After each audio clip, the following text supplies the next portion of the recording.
Marco Vitali had built his empire on certainty. Every decision, every handshake, every whispered order in the back rooms of Manhattan carried the weight of absolute conviction.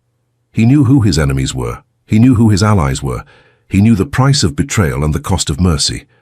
But there was one thing Marco Vitali did not know, and that single blind spot would soon tear his world apart. It started with a phone call. Elena stood in the kitchen of their Upper East Side penthouse, her back to him, her voice low and hurried. She ended the conversation the moment she sensed his presence, sliding her phone into the pocket of her silk robe with the practiced ease of someone hiding something. "Who was that?" Marco asked, his voice calm but edged with something sharper beneath. "My sister," Elena replied, not quite meeting his eyes. She needed advice about the renovations. Marco nodded slowly, watching her move toward the coffee machine, her hands steady, but her shoulders tight. He had spent 20 years reading people, decoding lies hidden in the spaces between words. And in that moment, watching his wife of 7 years avoid his gaze, Marco felt something cold settle into his chest. Doubt. It was a sensation he had not experienced in a very long time. Eleanor had been his anchor, the woman who walked into his world knowing exactly what he was and choosing to stay anyway. She had never flinched at the late-night meetings, the men with hard faces who came and went through, their home, the whispered phone calls that ended in silence. She had given him 2 children, built a home that felt like sanctuary, loved him with a ferocity that matched his own. But lately, something had shifted. The first sign came 3 weeks ago. Eleanor began leaving the penthouse at odd hours, always with a reasonable explanation. A charity meeting, a visit to her mother in Queens, a shopping trip that stretched into the evening. Marco had not questioned her. Trust, after all, was the foundation of everything they had built together. But then the explanations started to unravel. Her mother mentioned that Eleanor had not visited in over a month. The charity board confirmed she had missed the last 2 meetings. And when Marco checked the family credit card statements, he found charges at a hospital in Brooklyn, a hospital Elena had never mentioned. Now, standing in their kitchen, as morning light spilled through floor-to-ceiling windows, Marco watched his wife pour coffee. She would not drink and smile at him with lips that hid secrets. "I have meetings downtown today," he said, testing her. "I will be late." Elena nodded, relief flickering across her features so quickly that anyone else would have missed it. But Marco was not anyone else. "I might run some errands myself," she said lightly. "I will see you tonight." He kissed her forehead before leaving, breathing in the familiar scent of jasmine and something else, antiseptic, sharp and clinical, clinging to her, hair like an accusation. Marco did not go to his meetings. Instead, he sat in the back of his black Escalade, parked across the street from their building, watching. Dominic, his most trusted lieutenant, sat beside him in silence, knowing better than to ask questions. 20 minutes later, Elena emerged. She wore simple clothes, jeans, a cream sweater, flat shoes, no jewelry except her wedding ring. She hailed a taxi rather than calling their driver, and Marco felt the cold in his chest spread further. "Follow her," he said quietly. The taxi headed east, then south, crossing the Williamsburg Bridge into Brooklyn. Elena stared out the window the entire ride, her face carrying an expression Marco had never seen before, something between determination and grief, as if she were traveling toward a destination she both dreaded and needed. The hospital appeared through the morning haze, a sprawling complex of brick and glass that bore the name of a Saint Marco could not remember. Elena paid the driver and walked through the main entrance without hesitation, navigating the corridors with the familiarity of someone who had made this journey many times before. Marco waited. Minutes became an hour. The doubt in his chest hardened into something sharper, more dangerous. In his world, secrecy meant betrayal, hidden meetings meant deals made in darkness, and a wife who disappeared into hospitals without explanation meant only one thing. She was either dying or deceiving him. Neither possibility was acceptable. When Elena finally emerged, her eyes were red. She paused outside the entrance, pressing her hand against her chest, as if holding herself together through sheer will. Then she straightened, composed her features into the mask she wore for the world, and walked toward the subway station. Marco did not follow her. Instead, he stepped out of the vehicle, adjusted his coat, and walked into the hospital with the measured stride of a man who owned everything he surveyed. The reception area was bright and sterile, filled with the particular silence of places where hope and despair coexisted. Marco approached the desk, offered a smile that did not reach his eyes, and spoke in the voice that had negotiated ceasefires and commanded loyalty from men who feared nothing. "I'm looking for information about a visitor. My wife was just here, Elena Vitali." The receptionist glanced up, recognition flickering in her eyes at the name. "I am sorry, sir, but I cannot disclose patient information or visiting records." Marco leaned closer, his presence filling the space between them. "I am not asking for patient information. I am asking what floor my wife has been visiting. Surely that is not a secret." Something in his tone made the woman's hands tremble slightly as she typed. "Mrs. Vitali has been visiting the pediatric oncology wing, 3rd floor, room 318. Pediatric oncology. The word struck Marco like a physical blow. Children. Illness. The intersection of those two realities created a darkness he had spent his entire adult life avoiding. His own children, Sophia, age 6, and Marcus, age 4, were healthy, vibrant, filling their home with noise and chaos that Marco secretly cherished more than any empire. So why was Elena visiting a sick child? He took the elevator to the 3rd floor, each ascending number bringing him closer to an answer he was no longer certain he wanted. The pediatric wing was different from the rest of the hospital. Brighter colors on the walls, artwork made by small hands, the distant sound of a television playing cartoons. But beneath the manufactured cheerfulness lay the weight of something far heavier. Room 318 was at the end of the corridor. The door was partially open, and through the gap Marco could see a bed surrounded by monitors and tubes, their rhythmic beeping a mechanical heartbeat counting moments that might be running out. He pushed the door open. The boy in the bed could not have been older than 8. His hair was gone, his skin pale beneath the harsh fluorescent lights, but his eyes, those eyes were dark and sharp and familiar in a way that made Marco's breath catch in his throat. Because those were his eyes, his father's eyes. The eyes that had stared back at him from mirrors for 43 years. On the bedside table sat a photograph in a silver frame. A woman with auburn hair held an infant against her chest, her smile bright with the particular joy of new motherhood. Marco recognized her instantly, though he had not seen her face in nearly a decade. Gabriella. The memory crashed over him like a wave. Gabriella, the woman he had loved before Elena, before the empire, before he became the man the world knew as Marco Vitali. They had been young and reckless, burning through a summer that felt like it would never end. Then she had disappeared without explanation, leaving nothing but a note that said she could not live in his world. Marco had searched for her. For months, he had turned the city inside out looking for the woman who had vanished like smoke. Eventually, he had accepted her absence as another casualty of the life he had chosen, buried the pain beneath layers of ambition and necessity, and moved forward. He had never known she was pregnant. The boy stirred, his eyes fluttering open to find a stranger standing in his doorway. For a long moment, they simply stared at each other, the dying child and the man who had never known he existed. "Ah, you a doctor?" the boy asked, his voice thin but curious. Marco could not speak.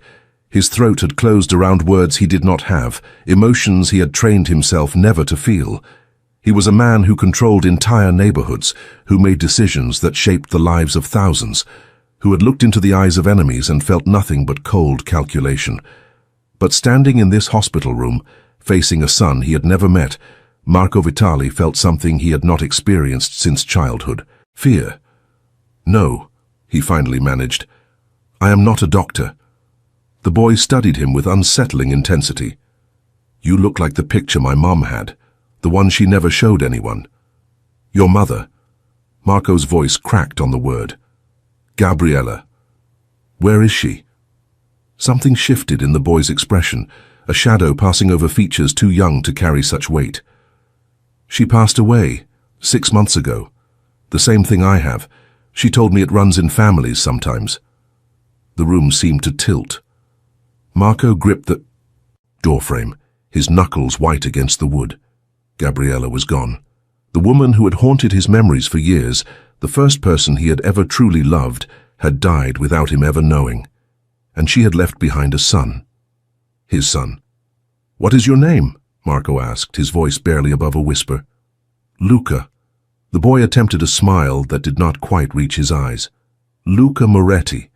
That was my mom's last name. She said my father was someone important, but she never told me who. She said it was safer that way." Safer. The word echoed through Marco's mind. Gabriella had kept this secret to protect their child from the darkness of his world. She had raised Luca alone, fought her illness alone, and died alone, all because she had loved Marco enough to shield their son from the life he led. "The lady who visits me," Luca continued, his small hand gesturing toward the chair where Eleanor must have sat countless times. "She is nice. She reads to me and brings me food from this Italian place. That makes the best cannoli. She told me not to tell anyone about her visits because it is a surprise for someone. Are you the surprise?" Marco could not answer. His mind was racing through implications, connections, the intricate web of cause and effect that had led to this moment. Eleanor had discovered his son. She had been caring for him in secret, visiting this hospital, while Marco grew suspicious and cold. She had not betrayed him. She had been trying to give him a gift. The son he never knew, the family he thought he had lost. And Marco, in his paranoia and pride, had followed her like she was an enemy. "Stay here," he told Luca, his voice rough with emotion he could barely contain. "I need to make a phone call." He stepped into the corridor and pulled out his phone, his hands trembling for the first time in decades. Elena answered on the second ring, her voice carrying the careful neutrality of someone prepared for confrontation. "Marco, is everything all right?" He closed his eyes, leaning against the wall as the weight of revelation pressed down on him. "Elena, I know." Silence stretched across the connection.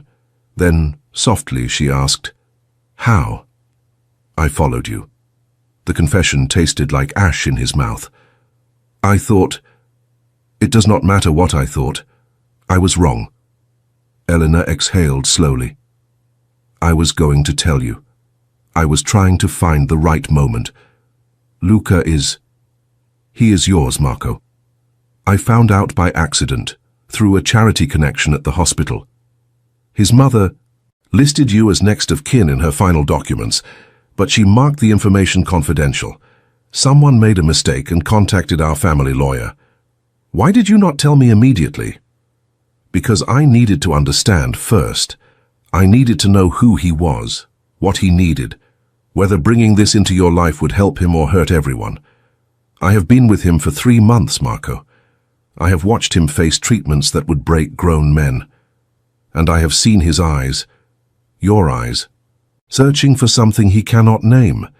Marco pressed his palm against his forehead, overwhelmed by the complexity of what his wife had done. She had not hidden this out of malice or deception. She had hidden it out of love, taking time to prepare the ground before planting seeds that would grow into something neither of them fully understood. "He is very sick," Elena continued, her voice catching. "The doctors are not optimistic, but he is also strong, Marco. Stronger than anyone I have ever met. He reminds me of you. I want to know him." The words came from somewhere deep and primal. "I want to help him. Then come home. We will figure this out together. We will bring him into our family properly, give him everything we can for however long we have." Marco looked back toward room 318, where a boy who shared his eyes was waiting for answers that might never come. The empire he had built, the power he wielded, the fear he commanded, none of it meant anything compared to the fragile life contained within those hospital walls.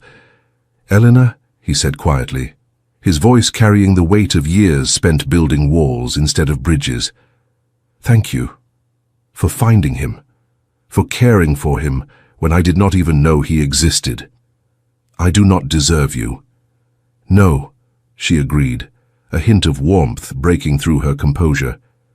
But you have me anyway. Now come home, Marco. We have a family to rebuild. Check if you are already subscribed to this channel. If stories like this move something deep inside you, if you want to be part of a community that believes in second chances and the power of love, subscribe now and join us on this journey. The drive back to Manhattan felt like crossing between two worlds. Marco sat in the back of the Escalade, watching Brooklyn's industrial landscape give way to the gleaming towers of the city, but his mind remained anchored in room 318, with a boy whose existence had rewritten everything he thought he understood about his life. Dominic glanced at him through the rearview mirror but said nothing. They had worked together for 15 years, long enough for silence to communicate more than words ever could. Elena was waiting when Marco arrived at the penthouse. She stood by the windows overlooking Central Park, her silhouette framed by autumn light that turned her dark hair copper at the edges. She did not turn when he entered, but her shoulders shifted slightly, acknowledging his presence. "The children are with my mother," she said, softly. "I thought we should talk alone first." Marco crossed the room and stood beside her, their reflections ghost-like in the glass. Below them, the park stretched green and gold, filled with people living ordinary lives that seemed impossibly distant from this moment. "Tell me everything," he said. Elena nodded, her gaze fixed on the horizon. 3 months ago, our family lawyer received a document from Gabriella Moretti's estate. It was a letter, written before she died, asking that you be notified of Luca's existence only if her illness proved terminal. She wanted to protect him as long as she could, but she also wanted him to know his father eventually. Why contact our lawyer? Gabriella never forgot you, Marco. She kept track of your life from a distance, knew when you married, when our children were born. The lawyer she used was a former associate of ours, someone she trusted to handle things discreetly. Marco absorbed this information, each revelation adding new layers, to a past he thought he understood. Gabriella had watched him from afar, had known about Elena and Sophia and Marcus, had chosen silence over disruption. When I received the documents, Elena continued, I did not know what to do. Telling you immediately seemed cruel, introducing you to a son only to watch him face treatments that might not work. So I went to the hospital myself. I wanted to see him, to understand who he was before making any decisions. And what did you find? Eleanor finally turned to face him, her eyes bright with emotion she rarely allowed herself to show. I found a remarkable child, Marco. Intelligent, brave, kind, despite everything he has endured. He talks about his mother constantly, keeps her photograph beside his bed, tells stories about the life they had together. And he asks questions about the father he never knew, questions I could not answer truthfully. Does he know? About me? About who I am? No. I told him I was a family friend of his mother's, someone who wanted to help. He accepted that because he had no reason not to, but he is perceptive, Marco. He knows there is more to the story. Marco walked to the leather couch and sat heavily, the weight of the day pressing down on him. His empire had been built on control, on anticipating every variable and eliminating uncertainty. But this, a dying child, a secret past, a wife who had navigated impossible waters without his knowledge, this was beyond anything he could have prepared for. What are his chances? He asked, dreading the answer. Elena sat beside him, taking his hand in hers. The leukemia is aggressive. He has been through 2 rounds of intensive treatment already. The doctors say there is one more option, an experimental therapy that has shown promise in similar cases. But it is expensive and the hospital was struggling to find funding. That is why you were visiting. You have been paying for his treatment. Yes, I used discretionary funds from my charitable accounts.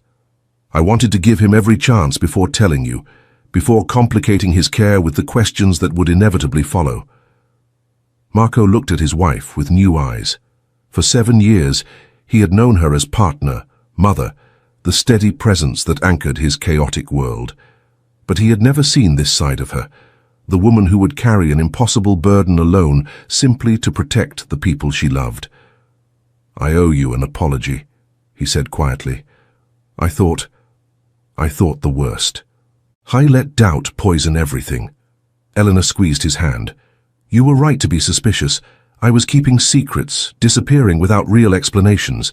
In your world, that usually means betrayal. But Marco, this is not your world. This is something different, something that exists outside the rules we have always lived by. What do we do now?" "We tell the children. We bring Luca home when he is stable enough to leave the hospital. We become a family. All of us, together." Marco considered the implications. Introducing a dying child into their household would change everything. Sophia and Marcus would have questions he did not know how to answer. His organization would perceive any sign of vulnerability as an opportunity. And Luca himself? How would an 8-year-old who had lost everything respond to discovering that his father was a man who operated in shadows? "There will be complications," he said carefully. "People who would use this against us." "Let them try." Elena's voice carried an edge that reminded Marco why he had married her. "Luca is your son. That makes him family. And we protect family, Marco. That is what we do." She was right, of course.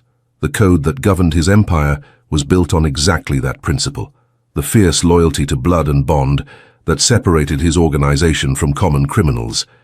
If he could not extend that same protection to his own child, everything he believed meant nothing. "I want to bring specialists in," Marco decided. "The best doctors in the country, whatever they cost. If this experimental treatment is his best chance, I want to make sure it succeeds." Elena nodded. "I already have a list. Oncologists from Johns Hopkins, Memorial Sloan Kettering, Boston Children's Hospital. We can start making calls tomorrow." "Tonight," Marco corrected. "We start tonight. I have wasted enough time already." They worked through the evening, transforming the penthouse into a command center focused on a battle far more important than any territorial dispute. Marco called in favors from hospital administrators, pharmaceutical executives, research scientists, anyone who might help improve Luca's chances. Elena coordinated logistics, scheduling consultations, arranging travel for specialists who agreed to review the case. By midnight, they had assembled a team of 7 doctors willing to collaborate on Luca's treatment. The experimental therapy would begin within the week, supported by resources that most families could never access. Money, Marco realized, could not buy everything, but it could buy time, and time was all that mattered now. "We should visit him tomorrow," Elena said as they finally stopped to rest. "Together. You should introduce yourself properly." Marco felt the familiar fear return, the terrifying vulnerability of caring for someone whose fate remained uncertain. "What do I say to him? I have missed 8 years of his life. I did not even know he existed." "You say the truth, that you are his father, that you did not know about him until now, that you want to know him for whatever time you have together. Children understand more than we give them credit for. Luca has faced his mother's illness, watched her fade, held her hand while she passed. He knows that love is not measured in years." Marco looked at his wife, struck once again by her capacity for wisdom in moments that demanded it. "How did you become so brave?" Elena smiled, weariness and warmth mingling in her expression. "I married you, Marco. That required bravery from the very beginning." The hospital room felt different the next morning, transformed by the weight of what Marco now knew. Luca was sitting up in bed when they arrived, a tablet propped against his knees, his face illuminated by the glow of whatever game he was playing. He looked up at their entrance, recognition flickering in his dark eyes. "You came back," he said to Marco, "and you brought the nice lady." "My name is Elena," she said gently, settling into her usual chair beside the bed. "And this is Marco. There is something we need to tell you, Luca. Something important about who he is." Luca set the tablet aside, his expression sharpening with the particular intelligence that illness sometimes gifted to children who had faced too much too young. "I already know," he said quietly. "You are my father." Marco's breath caught. How? I am not stupid. You have my eyes, the same ones my mom had in that picture she never showed anyone. And Elena kept asking me questions about my mother, about what she told me about my father. I figured it out weeks ago. The boy spoke with a calmness that belied his age, as if death had taught him to waste nothing, not time, not words, not the energy required for pretense. Why did you not say anything? Elena asked. Because I wanted to see what you would do. My mom always said that people show who they really are through actions, not words. Elena kept coming back, bringing books and food, and just sitting with me. That told me more than any explanation ever could. Marco moved closer, his steps hesitant in a way they never were in boardrooms or back alleys. I want you to know that I did not abandon you. I did not know, Luca. Your mother never told me. I know. She wrote me a letter before she died. She explained everything, why she left, why she kept me secret, why she thought it was safer for me to grow up without knowing you. She said you lived in a dangerous world and she wanted to protect me from it. She was right. Marco sat on the edge of the bed, close enough to see the way exhaustion had carved hollows beneath his son's eyes. My world is dangerous, but it is also my world, which means I have the power to protect you within it. And I will, Luca, whatever it takes. The boy studied him for a long moment, weighing words against the father he had only ever known through photographs and whispered stories. Then, slowly, he extended his small hand toward Marco. Okay, Luca said simply, I believe you. Marco took his son's hand, feeling the fragile bones beneath paper-thin skin, the warmth that persisted despite everything working to extinguish it. In that moment, holding the hand of a child he had not known existed, Marco Vitali made a promise that superseded every oath he had ever sworn. This boy would live. Whatever the cost, whatever the sacrifice, whatever battles needed to be fought, Luca would survive. The experimental treatment began. 3 days later, the hospital transformed Luca's room into a sterile cocoon, lined with machines that hummed and beeped and measured every fluctuation in his fragile body. Marco and Elena took turns maintaining vigil, their lives reshaping themselves around the rhythm of IV drips and medication schedules. Sophia and Marcus came to visit on the 4th day, their small faces pressed against the glass observation window as Elena explained what was happening inside. That is your brother, she told them gently. His name is Luca and he is very sick. We are going to help take care of him. Why does he not have hair? Sophia asked, her 6-year-old logic cutting through adult euphemisms. The medicine that is helping him get better also makes his hair fall out, but it will grow back when he is healthy again.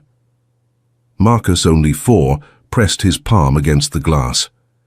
Can I give him my dinosaur? T-Rex makes me feel better when I am sick.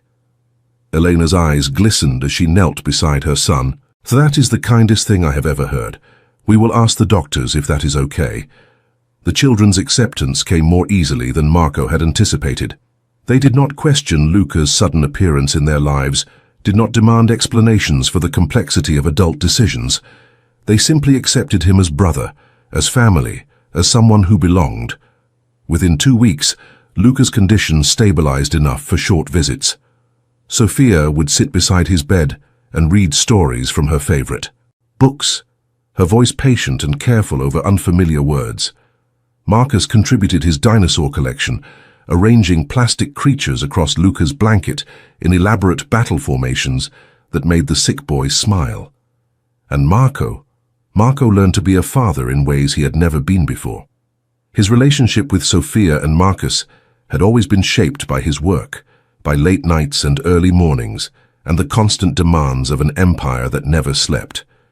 He loved them fiercely, would destroy anyone who threatened them, but the daily intimacy of fatherhood had often fallen to Eleanor, while he managed crises that seemed to never end. With Luca, everything was different. There were no pressing meetings that could not wait, no emergencies more urgent than the battle being fought in room 318.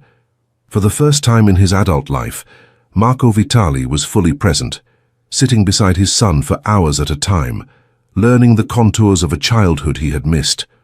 Luca told him stories about Gabriella, about the small apartment they had shared in a quiet corner of Brooklyn, about her job as a translator and the languages she had taught him to love. He described birthdays with homemade cakes, summer days spent in Prospect Park, the sound of his mother's laughter filling spaces that now stood empty. "She talked about you sometimes," Luca said during one of their late-night conversations, the hospital quiet around them. "Not by name, but I knew she was thinking about someone from before. She would get this look on her face, like she was remembering something both happy and sad at the same time." "I loved her," Marco admitted, the words coming easier than he expected. "She was the first person who ever made me want to be different than I was." "Why did she leave?" Marco considered how to answer honestly without burdening a child with complexities he should never have to understand. "She was afraid. Not of me, but of the life I was building. She wanted to protect you from choices I had already made." Luca absorbed this, his dark eyes thoughtful. "Do you wish she had stayed?" "I wish I had known about you. I wish I could have been there for the years I missed, but I cannot change the past, Luca. I can only try to be present now." The boy nodded slowly. "My mom used to say that regretting yesterday steals joy from today. She said the only direction worth moving is forward." Marco smiled, hearing Gabriella's wisdom echoed in her son's words. "She was a smart woman." "The smartest," Luca's voice caught slightly. "I miss her every day." "I know." Marco reached out, his large hand covering his son's smaller one. "But missing someone does not mean they are gone. They live on in the people who loved them, in the lessons they taught, in the memories they left behind. Gabriella lives in you, Luca. Every time you quote her wisdom, every time you show the courage she gave you, she is right here." Tears tracked down Luca's pale cheeks, but he did not look away. "Will you tell me more about her? The parts from before I existed. I only know her as my mom, but she must have been other things too." So Marco began to share memories he had buried for nearly a decade. He told Luca about meeting Gabriella at an art gallery in Soho, about her laugh that could fill entire rooms, about the way she saw beauty in things others overlooked. He described summer nights on rooftops, philosophical debates that stretched until dawn, the particular way she had of making him feel, like the person he wanted to be rather than the person circumstances had forced him to become. "She sounds wonderful," Luca whispered when Marco finally fell silent. "She was, and she raised someone wonderful too." Their bond deepened through those hospital nights, father and son building a connection that transcended the years they had lost. Elena watched from the doorway sometimes, her heart full of emotions too complex to name. She had given her husband a gift she knew he needed without knowing she was giving it. Now she watched that gift transform him into someone she had always believed he could be. The treatment showed its first signs of progress at the end of the 3rd week. The doctors called it a modest improvement, cautioning against premature optimism. But Marco saw hope flickering in their careful words. Luca's numbers were stabilizing. The aggressive cells were responding to therapy. The battle was far from won, but they were no longer losing ground. To celebrate, Elena brought cannoli from the Italian bakery Luca loved, the same bakery she had been visiting for months, carrying small comforts to a boy who had no one else to comfort him. "I remember the first time you brought these," Luca said between bites. "I thought you were maybe an angel.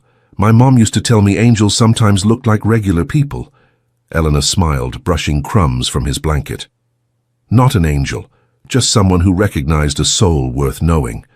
Will you still visit when I get better, when I go home? Luca." Elena took his hand, her voice firm with conviction. "When you leave this hospital, you are coming home with us.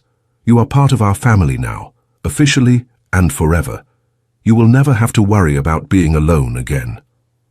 The boy's eyes widened, hope and disbelief warring across his features. "Really?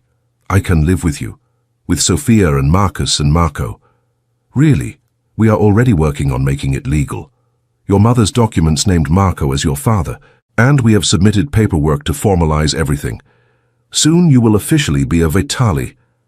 Luca looked toward the window, where late afternoon sun painted the Brooklyn skyline in shades of gold and amber.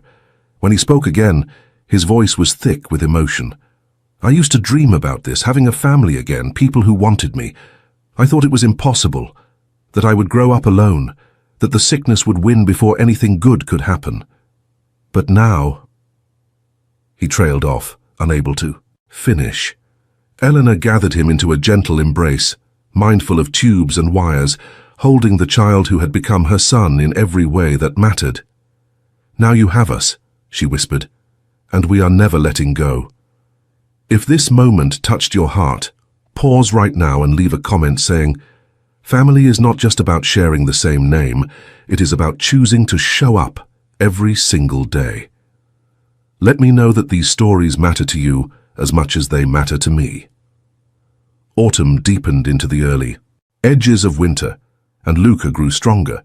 The experimental therapy exceeded every cautious prediction, driving his illness into retreat with a ferocity that matched the love surrounding him. By early November, the doctors began discussing discharge, the possibility of continuing treatment at home, of trading hospital walls for the warmth of actual family. Marco threw himself into preparation. The penthouse transformed as contractors arrived to modify the guest suite into a proper bedroom for Luca, complete with medical equipment for ongoing care and enough space for the toys and books that had begun accumulating in his hospital room. A team of private nurses was hired.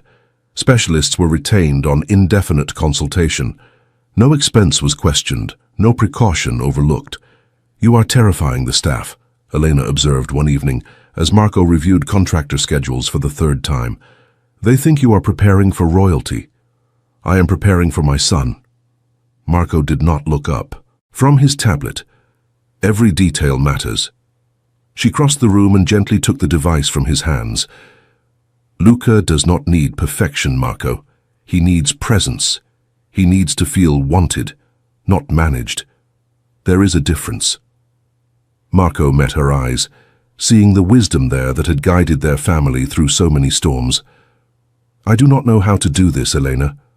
I know how to negotiate treaties and manage crises and protect territory, but raising a child who has been through what Luca has been through, I do not have a manual for that." "Neither do I." She sat beside him on the couch. "Neither does any parent. We figure it out as we go, making mistakes and correcting them, loving imperfectly but completely. That is all any child truly needs. What if I fail him? What if I make promises I cannot keep?" Eleanor took his hand, her grip firm and certain. "You will fail him sometimes. All parents do. But the measure of a father is not perfection. It is showing up despite the fear, trying. Despite the uncertainty, loving despite the risk. You have already proven you can do that." Marco looked toward the window, where city lights glittered against the darkness like earthbound stars. His empire stretched across those lights, an invisible web of power and influence that had defined his identity for 2 decades. But somehow, in the span of a few months, that empire had begun to feel less important than the family waiting in a Brooklyn hospital room.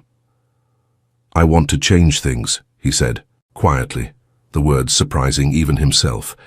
"Not everything, not immediately, but the worst parts, the operations that Elena would never want our children to know about. I want to transition toward legitimacy, even if it takes years." Elena studied him carefully. "What brought this on?" "Luca.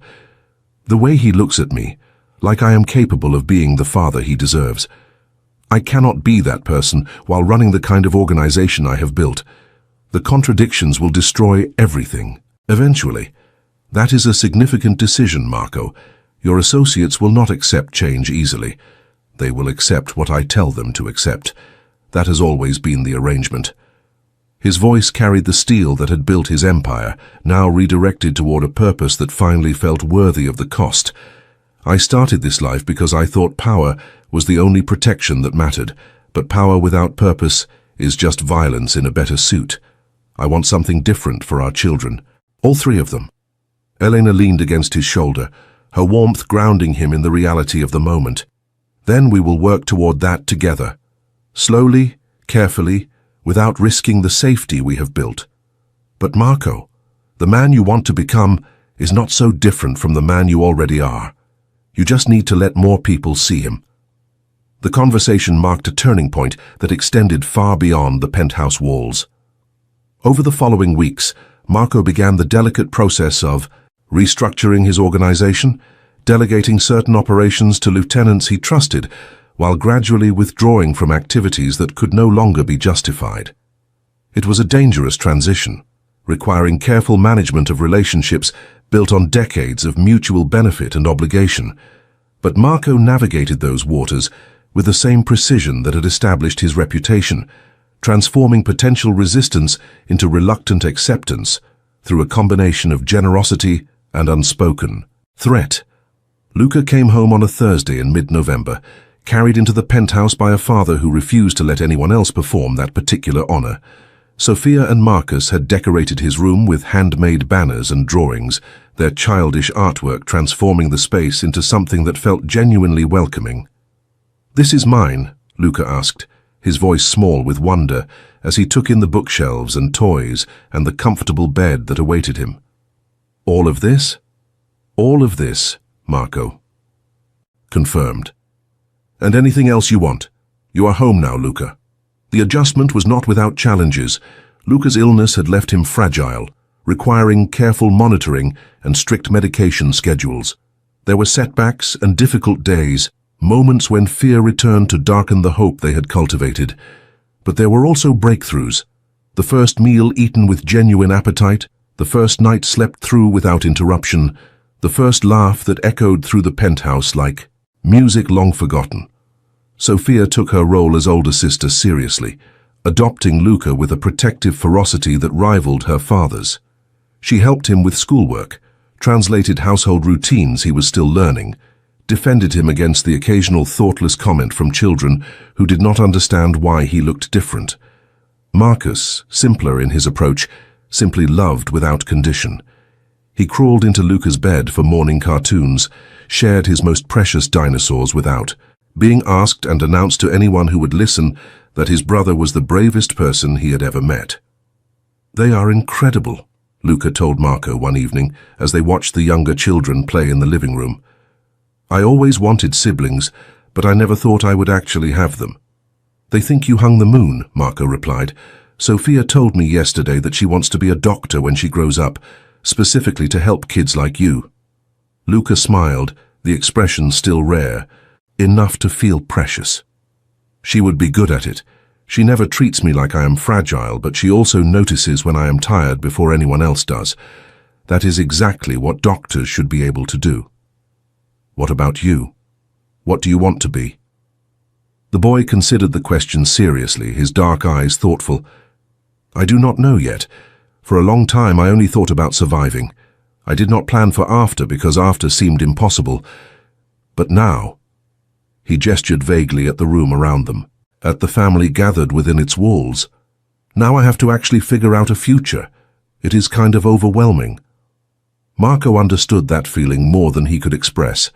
His own future had shifted so dramatically since discovering Luca's existence that he sometimes felt like he was learning to walk again, each step uncertain but necessary. "You do not have to figure everything out at once," he said. "The point of having a future is that it takes time to unfold. You just have to keep moving forward." "That sounds like something my mum would say. She was wise. I hope I can live up to the example she set." Luca leaned against Marco's shoulder, a gesture of casual intimacy that would have seemed impossible just months ago. "You already are, Dad. You already are." The word "Dad" landed like a benediction, healing wounds Marco had not known he carried. He wrapped an arm around his son, holding him close, savoring a moment that felt like everything he had never known to want. The new year arrived wrapped in snow and possibility. The penthouse glowed with warmth against the January cold, filled with the sounds of a family that had grown and changed in ways none of them could have predicted. Luca's health continued to improve, each medical appointment bringing news that reinforced the hope they had cultivated through months of uncertainty. But even in the midst of healing, shadows remained. Marco's transition toward legitimacy had not gone unnoticed by those who paid attention to such things. Former associates whispered concerns about weakness, about a leader distracted by family matters, about opportunities that might arise if the Vitali organization showed vulnerability. Marco navigated these concerns with calculated responses, but the tension remained, an undercurrent of risk that colored every decision. The challenge crystallized on a gray afternoon in late January, when an old rival named Victor Castellano requested a meeting. The invitation arrived through proper channels, framed as a discussion of mutual business interests, but Marco recognized it for what it truly was: an assessment, a test of whether the rumors about his changing priorities held truth. "You do not have to go," Eleanor said when he showed her the message. "Victor has been looking for leverage for years. This could be a trap. If it is a trap, refusing the meeting only makes me look afraid. That invites more danger, not less. Then let Dominic handle it. You do not need to expose yourself directly." Marco shook his head. "Victor specifically requested me. Sending a proxy would be an insult, and insults start conflicts that I would prefer to avoid. I will take precautions, but I need to handle this personally." Elena's expression carried the particular tension that appeared whenever his work encroached on their family life. "The children need you, Marco. Luca, especially. He has just started to feel safe, and if something happens to you—" "Nothing will happen to me." Marco cupped her face in his hands, meeting her eyes with steady certainty. "I have too much to live for now. Victor knows that, which means he also knows what I will do to protect it. This meeting is about establishing boundaries, reminding everyone involved that changing my priorities does not mean weakening my resolve." The meeting took place in a private room at an upscale restaurant in Midtown, neutral territory chosen for its public visibility and discreet atmosphere. Victor Castellano waited at a corner table, his silver hair immaculately groomed, his expensive suit cut to minimize the bulk of age and indulgence that had accumulated over the years. "Marco." He rose to offer a handshake that carried no genuine warmth. "Thank you for accepting my invitation. I know your time is valuable these days." Marco took the offered seat, his posture relaxed but alert. "Your message suggested mutual interests. I am curious what interests we might share." Victor smiled, the expression calculated to project affability while revealing nothing. "Direct as always, that is what I have always appreciated about you, Marco. No unnecessary games." "Games waste time. Say what you came to say." The older man leaned back, studying Marco with eyes that had seen decades of negotiation and conflict. "There are concerns circulating through certain circles. Rumors that Marco Vitali is going soft, prioritizing domestic matters over business obligations. That the great empire you built is being quietly dismantled. And you are here to assess whether those rumors are true. I am here because we have known each other a long time, and I would rather understand your intentions directly than rely on second-hand speculation." Marco considered his response carefully. Victor Castellano was neither friend nor enemy, but rather a neighboring power whose interests occasionally aligned and occasionally conflicted with his own. Honesty would reveal vulnerability. Deflection would fuel suspicion. The path forward required something more nuanced. "I have made changes," Marco acknowledged. "My family has grown in unexpected ways, and that growth has clarified certain priorities. But changed priorities should not be confused with diminished capability. I remain fully committed to protecting what belongs to me, my territory, my organization, my people." "And the operations you have delegated? The responsibilities you have transferred to others?" "Efficiencies.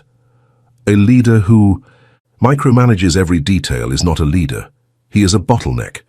I have chosen to trust capable people with tasks they can handle while focusing my attention on matters that require my direct involvement." Victor nodded slowly, absorbing this explanation. "That is a reasonable position, but it does raise questions about your long-term vision. Some wonder if Marco Vitali is preparing for retirement, clearing the way for succession that others might want to influence. The implication was clear. Enough. Rival organizations considering whether the Vitali Empire was entering a period of transition that could be exploited. Marco met Victor's gaze without flinching. Let me be clear. I have no intention of retiring, and any attempt to influence succession within my organization would be treated as a direct act of aggression. The changes I am implementing serve my family's future, but that future includes my continued leadership for many years to come. And if circumstances were to change? If, say, personal matters were to distract you at a critical moment? Marco's expression hardened. If anyone interprets my devotion to my family as a weakness to be exploited, they will discover how catastrophically wrong that interpretation is. I would suggest spreading that message through whatever circles expressed concern. It might save everyone considerable trouble. The warning landed as intended. Victor's calculated smile flickered briefly before reasserting itself. A fair point. I will. Pass along your perspective. Do that, and Victor, this is the last meeting we will have on this subject. My personal affairs are not topics for discussion with business associates, regardless of how long our acquaintance. If there are legitimate matters requiring coordination between our interests, I am open to dialogue. But curiosity about my family ends here. The older man raised his hands in mock surrender. Understood completely. I apologize if I overstepped. Apology accepted. Now, unless you have actual business to discuss, I have somewhere else to be. Victor stood. The meeting concluded faster than either had anticipated. Give my regards to your wife. I have heard she is quite formidable in her own right. She is, but you will never need to test that observation personally. Marco left the restaurant and returned to his vehicle, where Dominic waited with the engine running. The tension that had coiled through him during the meeting began to slowly release as Manhattan streets scrolled past outside the tinted windows. How did it go? Dominic asked. As expected. Victor was fishing for weakness, testing whether the rumors carried truth. I gave him enough to satisfy curiosity without revealing anything useful. And now? Now we continue as planned. The transition moves forward, but we increase vigilance.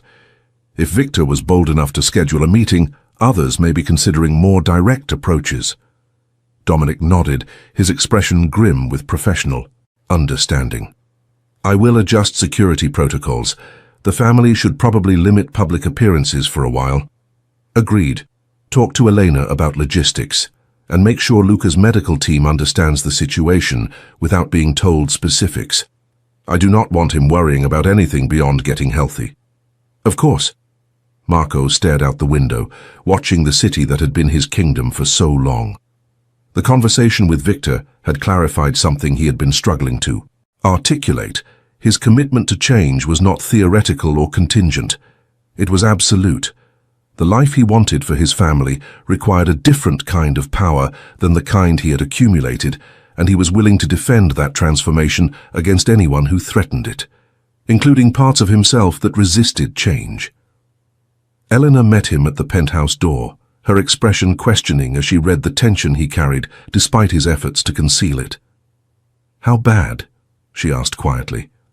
Not bad, but not entirely comfortable either. Victor was testing boundaries, trying to understand how serious the changes are. I made our position clear. And you think he believed you? I think he believed I would defend our family violently if necessary. Whether he believed the rest? Marco shrugged. That matters less than what we actually do. Actions will demonstrate sincerity better than any words. Eleanor nodded, accepting his assessment with the practical wisdom that made her such an essential partner. The children are in the living room. Luca had a good appointment today. The doctors are talking about reducing his medication schedule if his next results hold. He wanted to wait up to tell you himself. Marco felt the weight on his shoulders lighten. Whatever challenges awaited in boardrooms and back channels, this was what mattered. Coming home to children who wanted to share their victories, to a wife who understood him better than he understood himself, to a family that was slowly teaching him what he had built his empire to protect. Then let us not keep him waiting. Spring arrived like a promise finally kept. The city shook off winter grey, parks erupting in green and blossom, sidewalks filling with people who had forgotten what warmth felt like. The Vitali penthouse opened its windows for the first time in months, trading recycled air for breezes that carried the particular magic of New York in renewal. Luca turned 9 in April, his birthday celebrated with a party that brought together the small, carefully curated circle of people who had become important to their family. There were Eleanor's parents, cautiously welcomed into the household despite initial reservations. There were a few colleagues from Marco's legitimate business ventures, men and women who knew nothing of his complicated history. There were the nurses and doctors who had guided Luca's treatment, now invited as friends rather than medical professionals. And there were the children themselves, Sophia organizing games with the intensity of a general commanding troops, Marcus distributing party favors with more enthusiasm than precision, and Luca at the center of it all, glowing with health and happiness that still sometimes felt miraculous. "He looks good," remarked Dr. Santana, Luca's primary oncologist, as she stood beside Elena watching the children play. "Better than good. Some days I forget how close we came to losing him." Elena nodded, her eyes fixed on her son. "All 3 of them," she corrected mentally, the adoption now legally complete. The experimental treatment worked beyond anything we hoped. The treatment helped, certainly, but I have seen patients with better odds who did not make it. What saves children like Luca is not just medicine, it is having something to fight for. That boy has a family that refused to let him give up. Never underestimate how much that matters. Later that evening, after guests had departed and children had been negotiated, into bed, Marco and Eleanor stood together on the terrace watching the city lights spread beneath them like a second sky. "1 year ago, I did not know Luca existed," Marco said quietly. "I was running an empire built on control and violence, convinced that power was the only thing that mattered. Now, Eleanor prompted when he trailed off. "Now I understand that I was building all of that for the wrong reasons. I thought I was protecting our family, but I was really just protecting myself from the fear of losing something I loved. It took almost losing Luca to understand the difference." Elena leaned against his shoulder. "You are not the only one who learned something. When I started visiting that hospital, I thought I was just helping a sick child. I did not realize I was also healing something in myself, some wound I did not even know I carried." "What wound?" She considered the question before answering. "The fear that our life was just surfaces. Beautiful surfaces. Comfortable surfaces, but surfaces nonetheless. Finding Luca, watching you become his father, seeing our children grow into siblings, it proved that depth was possible, that we could be more than what our circumstances suggested." They stood in comfortable silence as the city hummed below them, 2 people who had built a life together and were still discovering what that life could become. "I have something to tell you," Marco said finally. Elena stiffened slightly, the instinctive response of someone whose husband's revelations had historically carried weight. "Good news or bad?" "Good. At least I hope you will think so." He turned to face her fully. "The transition is complete. As of this week, every operation that ever gave you concern has been transferred, sold, or terminated. The organization I lead now is entirely legitimate. Real estate, construction, import-export, the kinds of businesses that can withstand any scrutiny." Elena's eyes widened. "Marco, that was supposed to take years. How did you accelerate it so quickly?" "I stopped being cautious. The meeting with Victor clarified something. Half measures invite challenge, but absolute commitment demands respect. When I announced the full transition, most associates accepted it because they understood I was not asking permission. The few who objected?" He shrugged. "They found opportunities elsewhere. The point is that it is done. Our children will never inherit what I inherited. They will inherit something clean." Eleanor reached up to touch his face, her fingers tracing the lines that worry and responsibility had carved over the years. "I never asked you to do this. You did not have to. You showed me what mattered by taking care of a boy you did not know, by bringing him into our family without calculating the cost. That was worth more than asking. I love you, Marco. I have loved you since the night we met, through every complication and compromise. But I think I love the man you are becoming, even more."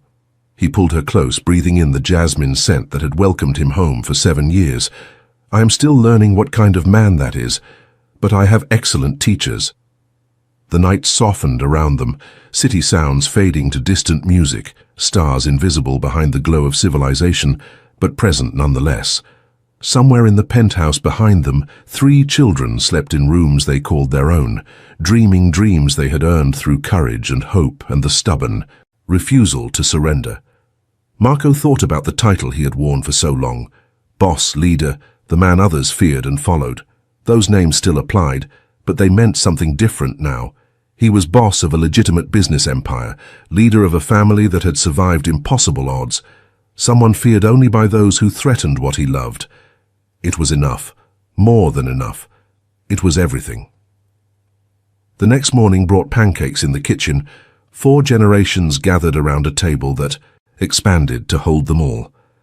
Elena's mother told stories about her own childhood, cultural traditions passed down through years that stretched back to countries some of them had never seen. Marcus demonstrated his latest dinosaur battles, while Sophia rolled her eyes with the patient exasperation of an older sister. And Luca watched it all with eyes that still sometimes carried wonder, as if he could not quite believe this reality was truly his. "What are you thinking about?" Marco asked his son during a quiet moment between courses. Luca considered the question seriously, the way he considered most things. "I am thinking about how weird life is. A year ago I was alone in a hospital, watching my mum get sicker and thinking I would probably face the same thing. Now I have a dad and a mom and a brother and a sister and grandparents and a home. It does not make sense that so much could change so fast. Does it bother you that it does not make sense?" "No."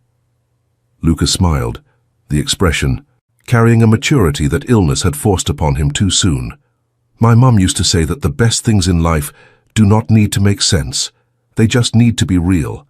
And this is definitely real." Marco ruffled his son's hair, feeling the soft growth that had returned as treatment succeeded. "Yes, this is definitely real." The family finished breakfast and scattered into the rhythms of their day, children to tutors and play dates, Elena to meetings for the charitable foundations she had expanded. In honor of Luca's recovery, Marco to the offices of the legitimate empire he now commanded. But beneath those separate activities ran a common thread, a connection that distance could not sever.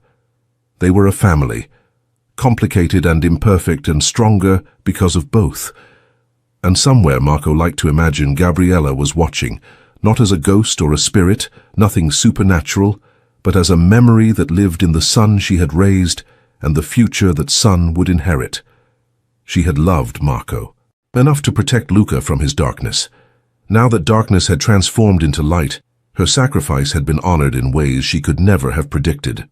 That evening, Marco found Luca standing at his bedroom window, watching the sunset paint Manhattan in shades of gold and rose. "Beautiful, is it not?" Marco asked, joining him. "Yeah." Luca did not look away from the view. "My mum would have loved this. She always said sunsets were proof that every day got a chance at a beautiful ending. No matter how hard the hours before had been, she was right." "I know." Luca finally turned to face his father, his expression carrying something between grief and gratitude. "I miss her every day. I probably always will. But I am also happy, and I think that is okay. I think she would want me to be happy. More than anything." They stood together in the fading light, father and son bound by loss and found through love, watching as another day ended in beauty they had earned through hope. If you have watched this far, it is because you liked this story. Leave a comment saying I have watched this far so I can get to know you and see who really enjoys the stories here on the channel. Do not forget to leave your like on this video. It helps more people find these stories. And if this story touched your heart the way it touched mine, please share it with someone who needs to hear that families can be found in the most unexpected places, that second chances are real, and that love is always stronger than doubt. Subscribe to this channel so you never miss another story. I will see you in the next video, where another journey of hope and healing awaits. Until then, take care of yourselves